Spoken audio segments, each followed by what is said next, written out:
Hello friends, இந்த வீடியோவில் இன்றைக்கி என்ன பார்க்க போகிறோம் அப்படின்னு பார்த்தீங்கன்னா, டெட் பேப்பர் 1 நியமன தேர்வுக்கான மேத்ஸ் கொஸ்டின் தான் பார்க்க போகிறோம். வாங்க பார்க்கலாம். ஃபஸ்ட்டு கொஸ்டின், படத்தில் நிழலிடப்பட்ட பகுதியின் பரப்பளவு கண்டுபிடி.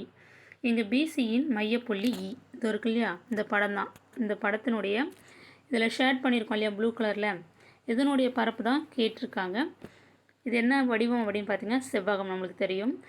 இந்த மாடல் சம் வந்து எந்த புக்கில் இருக்குன்னா 8th ஸ்டாண்டர்ட் மேக்ஸ் புக்கில் பேஜ் நம்பர் 65 இருக்கும் பாருங்கள். இந்த அளவுகள் வந்து வேறு கொடுத்துருப்பாங்க, அவ்வளோதான். சம்மு வந்து எல்லாமே ஒன்று தான். ஓகேங்களா? சரி, இந்த நிழலிடப்பட்ட பகுதியின் பரப்பளவு மட்டும் கேட்டிருக்காங்க. இது என்ன வடிவம்னா செவ்வக வடிவம். அதில் நிழலிடப்பட்ட பகுதி தனி, அதை விட்டு நிழலிடப்படாத பகுதி பாருங்கள், அது எப்படி இருக்குது அப்படின்னா செங்கோண முக்கோணமாக இருக்குது. ஓகேங்களா? இப்போ இது எப்படி கண்டுபிடிக்கிறது அப்படின்னு பார்த்தீங்கன்னா, செவ்வகத்தின் பரப்பளவு ஒரு ஃபுல் செவ்வகம் இருக்கு இல்லையா, அந்த செவ்வகத்தின் பரப்பளவு கண்டுபிடிச்சிட்டு அதுலேருந்து செங்கோண முக்கோணத்தின் பரப்பளவு, செவ்வகத்தின் பரப்பளவு தனியாக கண்டுபிடிக்கணும். செங்கோண முக்கோணத்தின் பரப்பளவு தனியாக கண்டுபிடிச்சிட்டு செவ்வகத்தின் பரப்பளவுலேருந்து செங்கோண முக்கோணத்தின் பரப்பளவை நம்ம நீக்கிட்டோம், அப்படி மைனஸ் பண்ணிட்டோம் அப்படின்னா உங்களுக்கு இந்த நிழலிடப்பட்ட பகுதியின் பரப்பளவு கிடைச்சிடும். இப்போ அது மாதிரி தான் போட போகிறோம். உங்களுக்கு ஃபார்முலா தெரிஞ்சால் போதும். ஓகேங்களா? செவ்வகத்தின் பரப்பளவு ஃபார்முலா ஒன்றும் கிடையாது, L × B தான். அதே மாதிரி செங்கோண முக்கோணத்தின் பரப்பளவு 1/2 × B × H. ஓகேங்களா? இதில் வந்து கொஸ்டின் பேப்பரில் என்ன கொடுத்துருக்காங்கன்னா, இந்த அளவு மட்டும் கொடுத்துருக்க மாட்டாங்க. இந்த அளவு கொடுக்கல, இந்த அளவும் கொடுக்கல. ஓகேங்களா? இது நான் இப்போ போட்டிருக்கேன். கொஸ்டின் பேப்பரில் வந்து இந்த கீழே இருக்கிற இந்த 3 அளவுகளும் இந்த 24 சென்டிமீட்டர் மட்டும் தான் கொடுத்துருக்காங்க. செவ்வகத்தின் ஒரு பக்க அளவு 24 சென்டிமீட்டர் ஃபுல்லாக கொடுத்துட்டாங்க. கீழே இன்னொரு பக்க அளவு வந்து 6, 6, 6ன்னு தனித்தனியாக பிரித்து கொடுத்துருக்காங்க. இது எப்படி நான் 12, 12ன்னு போட்டேன் அப்படின்னா, இங்கே கொடுத்துட்டாங்க பிசியின் மையப்புள்ளி ஈன்னு கொடுத்துருக்காங்க. இதுதான் பிசி, இங்கே இருக்கு இல்லையா, பிசி இதனுடைய மையப்புள்ளி ஈன்னு கொடுத்துட்டாங்க. அப்போ அதுக்கு நேராக தான் சமமாக தான் இருக்கும். செவ்வகத்தின் எதிரெதிர் பக்கங்கள் வந்து சமமாக தான் இருக்கும். இப்போ இது ஃபுல்லாக 24. அப்போ இதில் மையப்புள்ளினா இது 2ஆக பிரிக்கிறதா மையப்புள்ளி. அப்போ 24 பாதி 12 இருக்கும். அப்போ இங்கே 12, இது 12. BE 12 centimetre, CE 12 centimetre. அப்போ இங்கே 12ன்னு நம்மளுக்கு தெரியும். அதை வச்சு நம்ம போடலாம். இதில் பாதி பாதி தான் இங்கே வரும், இது மையப்புள்ளினால். இப்போ மேலே பாருங்கள், மேலே தனித்தனியாக 6 சென்டிமீட்டர் 6 சென்டிமீட்டர் 6 சென்டிமீட்டர்னு கொடுத்துட்டாங்க. அதில் இந்த பகுதி இப்படி பார்த்தீங்கன்னா இதுலேருந்து இந்த அளவு எவ்வளோ இருக்கும் அப்படின்னு பார்த்தீங்கன்னா 12 இருக்கும். ஏன்னா இந்த 6 6 6 வரையும் கூட்டினா 12 சென்டிமீட்டர் இங்கே வரும், இங்கே ஒரு 6 சென்டிமீட்டர், மொத்தமாக கூட்டினோம் அப்படின்னா 18 சென்டிமீட்டர் அளவு. ஓகேங்களா? அப்போ இந்த 2 பகுதியினுடைய அளவு ரெண்டுத்தையும் கூட்டினோன்னா 12 சென்டிமீட்டர். அதுதான் நான் மேலே 12 சென்டிமீட்டர்னு எழுதியிருக்கேன். ஓகேங்களா? இப்போ நம்ம ஃபார்முலா வச்சு சம போடலாம். செவ்வகத்தின் பரப்பளவு ஃபார்முலா என்னென்னா L × B. ஓகேங்களா? Lன்றது நீளம், Bன்றது அகலம். நீளம் எவ்வளோ அப்படின்னா 24 சென்டிமீட்டர். அகலம்ன்றது இது கீழே இருக்கிறது 6, 6, 6 மூணுத்தையும் கூட்டுங்க. இல்லை 3 பெருக்கினாலும் 3 பெருக்கிறதுல 3 டைம்ஸ் 6 பெருக்கினாலும் 18 கிடைக்கும். இப்போ 24 பெருக்கல் 18, 6 6 12, 12 6 18. இப்போ 24 18ஆல் பெருக்கணும்னா 432 சென்டிமீட்டர் ஸ்கொயர். ஏன்னா இது பரப்பளவு எல்லாமே சென்டிமீட்டரில் இருக்கிற பெருக்குள்ளார ஸ்கொயர் ஆகும். சதுர சென்டிமீட்டர் நம்மளுக்கு கிடைக்கும். அடுத்து செங்கோண முக்கோணத்தின் பரப்பளவு கண்டுபிடிக்கணும். 1/2 × B × H. ஓகேங்களா? 1/2 × Bன்றது அகலமும் உயரமும். ஓகேங்களா? அகலம் எவ்வளோ அப்படின்னா இந்த 12, ரெண்டுமே 12 தான். உயரமும் 12 தான், அகலமும் 12 தான். அகலம் × உயரம் ஒரு 12 × 12. அந்த இடத்துல அதுதான் போட போகிறோம். இப்போ 12 2ஆல் அடிக்கலாம். கீழே 2 டிவைடில் இருக்கனால 12ஆல் அடித்தா 6 2 12, மீதி 6 12 தான் இருக்கும். 6 12 72. ஓகேங்களா? இப்போ என்ன செய்யணும், நான் ஏற்கனவே சொல்லிட்டேன். நிழலிடப்பட்ட பகுதியின் பரப்பளவு கண்டுபிடிக்கணும் அப்படின்னா செவ்வகத்தின் பரப்பளவு மைனஸ் செங்கோண முக்கோணத்தின் பரப்பளவு. நான் சுருக்கமாக இது எழுதியிருக்கேன். செவ்வகத்தின் பரப்பளவு 432 மைனஸ் செங்கோண முக்கோணத்தின் பரப்பளவு 72. 432லேருந்து 72 மைனஸ் பண்ணோம் அப்படின்னா 360 சென்டிமீட்டர் ஸ்கொயர் கிடைக்கும். அப்போ ஆன்சர் என்னென்னா 360 சென்டிமீட்டர் ஸ்கொயர் தான். அது ஆப்ஷனில் இல்லை. ஓகேங்களா? 4 ஆப்ஷனில் அந்த ஆன்சர் கிடையாது. அப்போ ஆன்சர் உண்மையான ஆன்சர் அதுதான். இந்த ஆப்ஷன் எல்லாமே தப்பு. ஓகேங்களா? நிறைய சம் இதே மாதிரி தான் டெட் பேப்பர் 1 கொஸ்டின் பேப்பரில் கொடுத்துருக்காங்க. அது எல்லாத்தையும் நான் தனியாக தொகுத்து வேறு ஒரு வீடியோவில் போடுறேன், நீங்கள் பாருங்கள். ஓகேங்களா? இப்போ அடுத்த சம் பார்க்கலாம். 73 × 75 × 78 × 57 × 197ஐ 34ஆல் வகுக்கும்போது கிடைக்கும் மீதி காண்க. இந்த சம்மு வந்து 10th ஸ்டாண்டர்ட் புக்கில் பேஜ் நம்பர் 49 இருக்கும். இந்த மாடல் சம் தான் இருக்கும். ஓகேங்களா? இது எந்த டாப்பிக்கில் வரும் அப்படின்னா மட்டு எண் கணிதத்தில் வரும், மாடுலோவில். ஓகேங்களா? இது எப்படி போடணும் அப்படின்னு நான் சொல்கிறேன். இந்த மெத்தடில் நீங்கள் இதை போடணும். அப்படியே டிவைட் பண்ணி போடாமல் அவங்க என்ன கொடுத்துருக்காங்க, ஒரு 5 நம்பரை பெருக்கல்ல கொடுத்துருக்காங்க. அதை வந்து 34ஆல் வகுக்கும்போது கிடைக்கும் மீதி என்ன கிடைக்கும் தான் கேட்டிருக்காங்க. ஒரு ஆப்ஷன் இருக்குது. இது எப்படி போடுறதுன்னு நான் சொல்கிறேன். அந்த 5 நம்பர் எழுதிக்கணும். 73 பெருக்கல் 75 பெருக்கல் 78 பெருக்கல் 57 பெருக்கல் 197 அதை 34ஆல் வகுக்கணும். ஓகேங்களா? 34ஆல் வகுக்குனா ஒவ்வொரு நம்பரையும் 34ஆல் வகுத்தா மீதி என்ன கிடைக்குதோ அதை மட்டும் தான் நீங்கள் எடுத்து எழுதணும். இதான் வந்து மட்டு எண் கணிதம், மட்டு கண்டுபிடிக்கிறதுன்னு அர்த்தம். ஓகேங்களா? அதுதான் மீதி எவ்வளோன்னு கண்டுபிடிக்கிறது. இந்த சம் இந்த மாடலில் தான் போடணும். நீங்கள் டைரெக்டாக டிவைட் பண்ணுறது கிடையாது.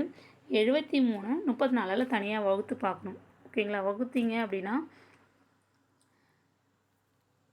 2 தடவை வரும் 68, 2 34 68 வரும். அப்போ மீதி எவ்வளோ இருக்குன்னா உங்களுக்கு 5 இருக்கும். அந்த 5 தான் நான் மேலே போட்டிருக்கேன். அதே மாதிரி 75 34 வகுத்தோன்னா மீதி எவ்வளோ இருக்குன்னா 7 இருக்கும். 78 34 வகுத்தோன்னா 10 இருக்கும். திருப்பி 57 34 வகுத்தோம் அப்படின்னா மீதி அவங்க எப்படி போட்டிருக்காங்க அப்படின்னா, இது 2 டைம்ஸ் நம்ம பெருக்கலார 68 இருக்கும். அதில் 57 மைனஸ் பண்ணோம் அப்படின்னா நம்மளுக்கு மைனஸில் வரும். ஓகேங்களா? -11ன்னு வரணும். அப்போ -11. திருப்பி 197 எத்தனை 34 இருக்குன்னு பார்க்கணும். ஓகேங்களா? இதை தாண்டி அது போகும். இதுக்கு அதிகமாக எடுத்துக்கூடாது. எப்படின்னா ரொம்ப அதிக நம்பர் வராதபடி சின்ன நம்பராக வர்ற மாதிரி எடுத்துக்கணும். இதுக்கு முன்னாடி நம்பரோடு நீங்கள் நிறுத்திடக்கூடாது. 34 இப்போ பாருங்கள், 34 6ஆல் பெருக்கணும் என்ன கிடைக்கும்? 4 24 4 மீதி 2 3 18 12 20 200க்கு மேலே போகுது. அப்போ 34 5ஆல் பெருக்கி பார்க்கலாம். 34 5ஆல் பெருக்கினா 197க்கு மேலே போகுதா இல்லை அதுக்கு கீழே கம்மியாக இருக்கான்னு பார்க்கணும். 4 5 20 0 மீதி 2 3 5 5 2 17 170 வருது. இப்போ 197லேருந்து 170 மைனஸ் பண்ணோம் அப்படின்னா 27 வருது. இது ரொம்ப பெரிய நம்பராக இருக்குது. ஓகேங்களா? இது திருப்பி அதை 34 வகுத்தோன்னா உங்களுக்கு மைனஸ் நம்பரால் தான் இங்கே வரும். அதுக்கு என்ன செய்யணும் அப்படின்னா இதுக்கு அடுத்த டேர்ம் தான் 34 5ஆல் பெருக்கிறோம். என்ன கிடச்சிது? 4 5 20 0 மீதி 2 3 5 2 17 170. இப்போ 197 170லேருந்து மைனஸ் பண்ணோம் அப்படின்னா என்ன வருது? 27 வருது. திருப்பி இந்த 27 34ஆல் வகுத்தோம் அப்படின்னா இது கூட எத்தனை ஆட் பண்ணால் உங்களுக்கு 34 கிடைக்கும் அப்படின்னு பார்த்தீங்கன்னா 7 ஆட் பண்ணணும். அப்போ இது மைனஸ் நம்பர், ஏன்னா இதை விட சின்ன நம்பராக இருக்கிறதுனால இதை -7ன்னு இங்கே கொடுக்குறோம். அதே மாதிரி தான் இந்த -11 வந்ததும். இது எப்படி வந்ததுன்னு நீங்கள் யோசிக்க வேணாம். என்ன செய்யணும்னா 57 34 வகுத்தோம் அப்படின்னா 1 டைம்ஸ் தான் ஆடுவோம். ஓகேங்களா? அப்போ 57லேருந்து 34 மைனஸ் பண்ணோம். மைனஸ் பண்ணால் என்ன கிடைக்கும்? 3 23 வரும். திருப்பி அதை 34ஆல் வகுக்கிறோம். வகுக்கும்போது மேலே என்ன நம்பர் இது கூட என்ன ஆட் பண்ணால் உங்களுக்கு 34 கிடைக்கும் அப்படின்னு பார்த்தீங்கன்னா 7 ஆட் 23 11 ஆட் பண்ணால் உங்களுக்கு 34 கிடைக்கும். அதனால தான் அதை இதை விட சின்ன நம்பராக இருக்கிறதுனால மைனஸ்ன்னு அந்த இடத்துல போடுறோம். -11 -7ன்னு போடணும். ஓகேங்களா?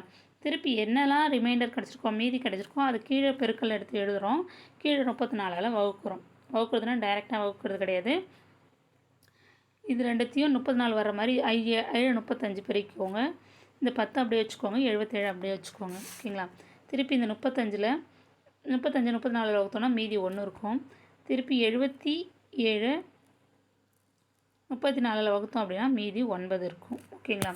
இப்போ 2 தடவை 68 வரும் 34 பெருக்குள்ளார. அப்போ 77லேருந்து 68 மைனஸ் பண்ணோம் அப்படின்னா 9 கிடைக்கும். அந்த 9 தான் நீங்கள் இங்கே போடணும். ஓகேங்களா?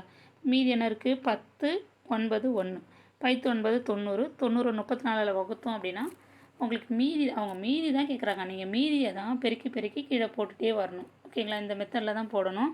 இது மாதிரி சம் கேட்பாங்க. இது எஸ்டிடி எக்ஸாம் நியமன தேர்வுக்கும் கேட்பாங்க. இதை நல்லா பார்த்துக்கோங்க எப்படி போடுறதுன்னு. ஓகேங்களா? இப்போ 90 34 வகுத்தோம் அப்படின்னா 22 கிடைக்கும். அப்போ மீதி வந்து 22. இதுதான் வந்து ஆன்சராக கொடுத்துருக்காங்க. ஆப்ஷன் ஏ தான் கரெக்டான ஆன்சர். இந்த சம் மாடலை உங்களுக்கு வேறு மெத்தடில் போடணும் அப்படின்னா நீங்கள் 10th ஸ்டாண்டர்ட் மேக்ஸ் புக்கில் பேஜ் நம்பர் 49 பாருங்கள். இந்த மாடல் இல்லை வேறு மாடலையும் இருக்கும். அந்த சம் எல்லாமே நீங்கள் போட்டு பார்க்குறேங்க. அடுத்த சம்மு கூட்டுக.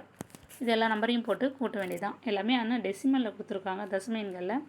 0.12 ப்ளஸ் 0.012 ப்ளஸ் 0.0012 ப்ளஸ் 0.00012. இது 5 நம்பர், 4 நம்பரையும் கூட்டணும். ஓகேங்களா? அந்த கீழே கூட்டி போட்டிருக்கும் பாருங்கள். அந்த பாயிண்ட்டுக்கு நேராக இருக்கிற எல்லா பாயிண்ட்டையும் எடுத்து அப்படியே பாயிண்ட்டுக்கு நேராக முன்னாடி பின்னாடி என்ன இருக்கோ அதை எடுத்து எழுதணும். 0.12 அடுத்து 0.012 இப்படி தான் எழுதணும். ஓகேங்களா? மாற்றி மாற்றி எழுதுங்க. புள்ளிக்கு முன்னாடி பின்னாடி என்ன இருக்கோ அதுக்கு நேராக எடுத்து எழுதுங்க. 0.0012 0.00012. இப்போ ரைட் சைட்லேருந்து நீங்கள் ஆட் பண்ணிட்டு வரணும். இந்த 2 இந்த 2 ஒன்றையும் கூட்டினா 3, 2 ஒன்று கூட்டினா 3, இந்த 2 ஒன்று கூட்டினா 3, இந்த 1 அப்படியே வந்துடும், இந்த 0 இங்கே வந்துடும். இப்போ ஆன்சர் என்னன்னா 0.133332. இதான் வந்து ஆன்சர். இந்த ஆன்சர் வந்து ஆப்ஷன் பியில் இருக்குது. ஆப்ஷன் பி தான் கரெக்டான ஆன்சர். ஓகேங்களா? இந்த 3 சம்மில் ஏதாவது டவுட் இருந்ததுன்னா கமெண்ட்ஸில் தெரிவிங்க. இந்த வீடியோ உங்களுக்கு பயனுள்ளதாக இருக்கும்னு நம்புகிறேன். Thank you friends.